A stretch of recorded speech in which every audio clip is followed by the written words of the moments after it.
The world of single dynamic driver IEMs is somewhat bifurcated. Most single dynamic driver IEMs are in the under $100 price range, many even under $25.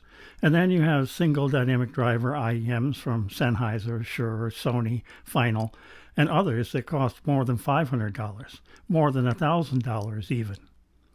The Simgot EA500 is firmly in the under $100 price range at $80 US, but rumor has it that it is a real standout at that price.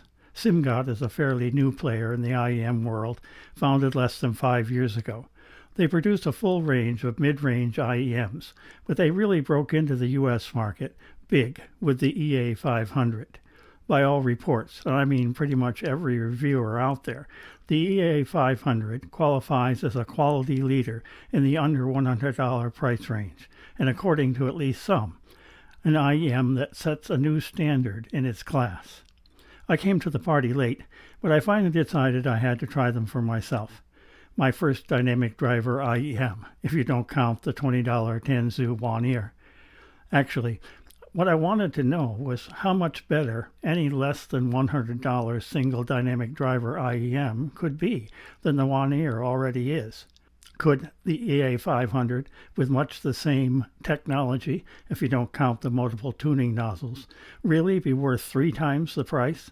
And I mean, it is, after all, only an $80 IEM. Yes, I can imagine single driver IEMs in the $500 to $1,500 price range sounding way better than the Wan'er. But what can you honestly expect for only $80? As always, this is just what my aging ears hear. I have almost certainly lost some of my high-frequency hearing, but I have enough left to enjoy my music.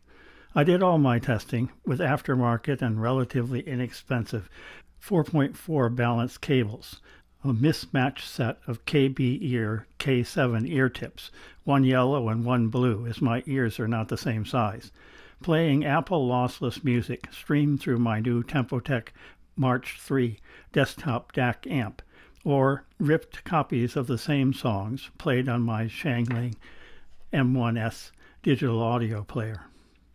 First, let me say what has already been said 100 times.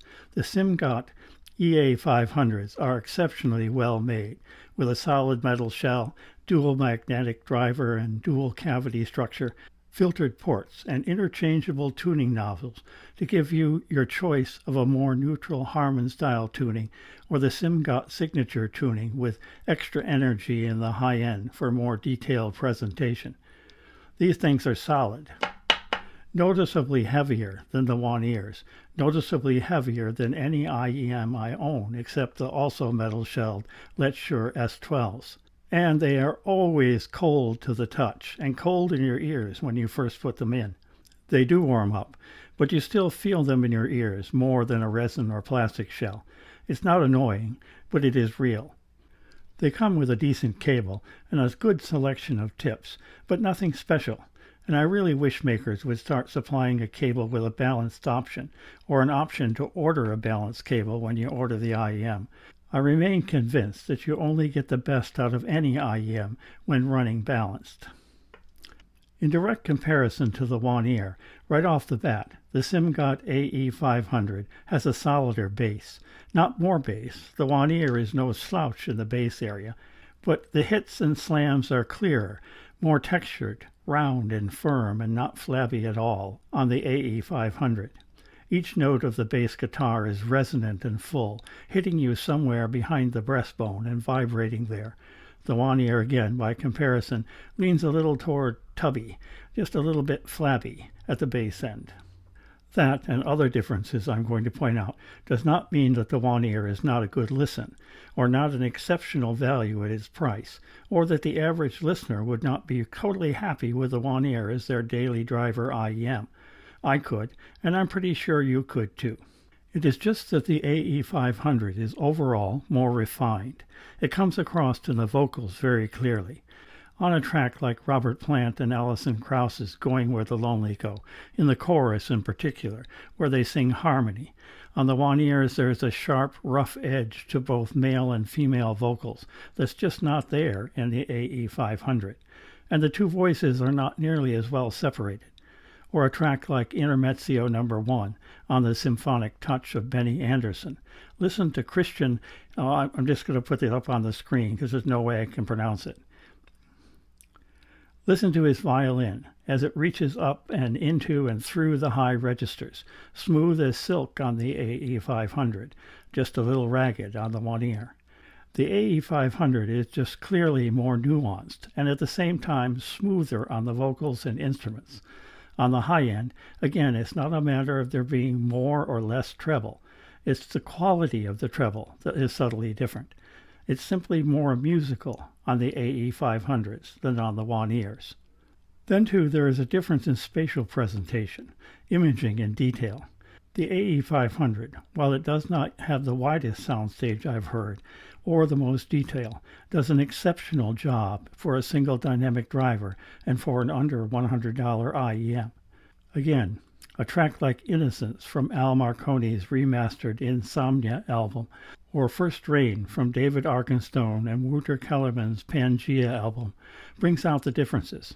I have to say, though, that from the reviews I saw on YouTube, I expected spectacular detail and imaging, and compared to the Wan'er, it does indeed have an impressive soundstage. But no, the AE500, at least to my aging ears, while very good, is not spectacular when it comes to detail. And this is with the detail nozzles on. Overall, the Wan'er and the EA500 sounds very similar. It is the subtle details that make the difference, and that make the Simgot EA500, to my ears, definitely worth 3 times the price of the Wan'er. And still, it is only $80, a great bargain. And it's pretty astonishing to find an IEM with such solid performance under $100. Of course, I don't have any $200, let alone $500 or $1,000 single dynamic driver IEMs to compare the AE500 to. I would love to compare it to the new final A5000, maybe someday. So what else could I compare it to? I have the Lecture X Giz Audio Galileo, not maybe a fair comparison since the Galileo is a dynamic driver plus BA hybrid, and it's tuned so completely differently, as well as being at least $30 more expensive. But for what it's worth, the Galileo is light on the bass compared to the EA500, more a matter of emphasis than quantity, and it is considerably more forward in the mids and lower treble, emphasizing voices and soprano instruments. It's the most natural-sounding IEM I own, and it has the best timbre and most realistic instrument sounds, and perhaps, overall, the most natural tonal balance. But it does not have the solid musical weight and detail of the EA500. They're quite different, and each fine in its own way. At a lower price point, I have the Truthier X Critical Zero, a dual dynamic driver, which is just much more recessed in the mids and weak in the treble, without being much stronger in the bass, if any at all. Not my favorite IEM by far. The Truthier Hexa, from what I hear, would be a closer match, but I don't have that to compare. There are only so many IEMs any man can own. So, until I decide I can't live without the final A5000, the Simgot EA500 will be my favorite single-driver IEM. And if you're looking for an exceptional value in an under $100 IEM, the EA500 is definitely worth a listen. It's an IEM that I could listen to all day long.